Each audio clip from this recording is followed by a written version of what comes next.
एक study show करती है कि कार्डियोवास्कुलर एक्सरसाइज की वजह से बायोकेमिकल चेंजेस हुए एनिमल्स के ब्रेन में। तो एक्सरसाइज करना कितना इंपॉर्टेंट है ब्रेन के लिए? एक्सरसाइज की वजह से बायोकेमिकल मॉलिक्यूल जैसे कि number 1, brain derived growth factor की वजह से न्यूरॉन्स का प्रोलिफरेशन हुआ। Number 2, vascular endothelial growth factor की वजह से क्रिटिकल ब्लड वेसल्स ग्रोथ हुई। और number 3, insulin like growth factor का एक सिग्निफिकेंट रोल है एक्सरसाइज इंड्यूस्ड एंजियोजेनेसिस में। एक्सरसाइज इंक्रीज करेगी परफ्यूजन और एंजियोजेनेसिस को, जो डायरेक्टली इंक्रीज करेगा ब्रेन के परफ्यूजन को। हमें पता है कि ब्रेन दो चीजों पर डिपेंड है, ऑक्सीजन और ग्लूकोज।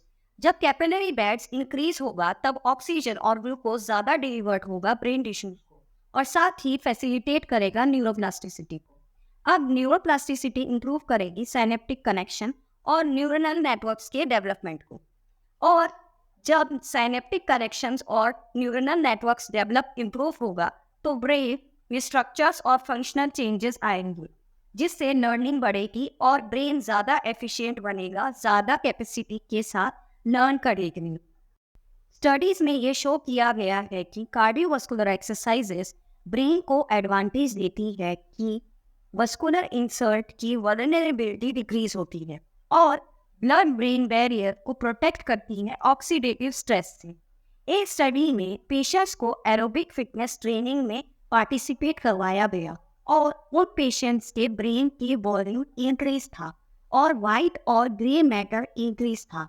ग्रे मैटर इंक्रीज होता है तो इसका मतलब है न्यूरल सेल बॉडीज इंक्रीज होगी, और जब वाइट मैटर इंक्रीज होता है तो एंजाइम्स इंक्रीज होते हैं।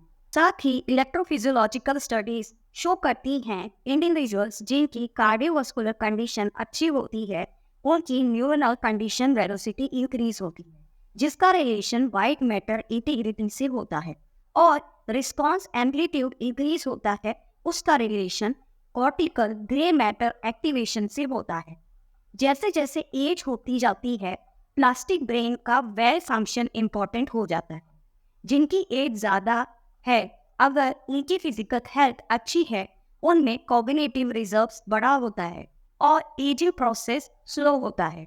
American college of sports medicine ने रिकमेंड किया है कि हेल्दी एडल्ट्स को 30 मिनट्स से ज़्यादा कार्डियोवास्कुलर एक्टिविटी करनी चाहिए वीक में 5 दिन, या फिर विग्रस ट्रेनिंग करनी चाहिए 20 मिनट्स वीक में 3 दिन। आई होप ये वीडियो आपको पसंद आई होगी, so please subscribe, like, share and comment.